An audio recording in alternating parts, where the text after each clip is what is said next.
मई 1999 में जब भारतीय सैनिकों ने पहली बार महसूस किया कि कुछ अनहोनी हो रही है, तो उनकी आशंका जल्द ही एक कठोर वास्तविकता में बदल गई।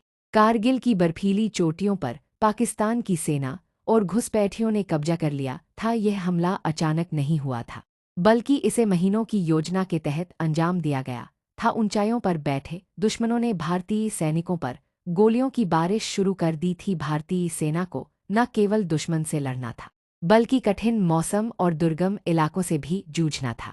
जब इस घुसपैठ की पुष्टि हुई तो पूरे देश में हलचल मच गई। हर भारतीय की आंखों में आक्रोश था और सैनिकों की रगों में देशभक्ति की ज्वाला धधक रही थी। ऑपरेशन विजय की घोषणा हुई, एक ऐसा मिशन जो केवल जीत के लिए था, चाहे कीमत कितनी भी बड़ी हो। हर सैनिक जानता था कि यह लड़ाई आसान नहीं होगी, लेकिन उनके हौसले बुलंद थे। रात के अंधेरे में दुश्मन की पहरेदारी को भेदते हुए भारतीय सैनिकों ने आगे बढ़ने का फैसला किया। हर कदम जोखिम से भरा था, लेकिन पीछे हटने का कोई विकल्प नहीं था। गोलियों की गूंज, बर्फ पर पड़े खून के धब्बे और सैनिकों की दृढ़ इच्छाशक्ति ने इस युद्ध को एक महाकाव्य बना दिया।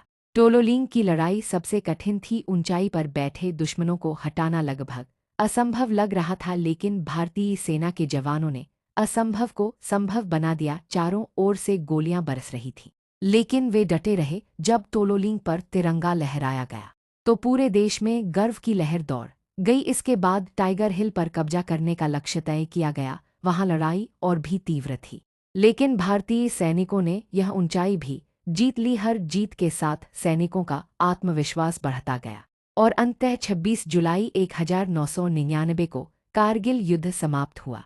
यह युद्ध केवल सीमाओं को सुरक्षित रखने की लड़ाई नहीं थी, बल्कि यह भारत की अस्मिता और सैनिकों के अदम्य साहस की कहानी थी।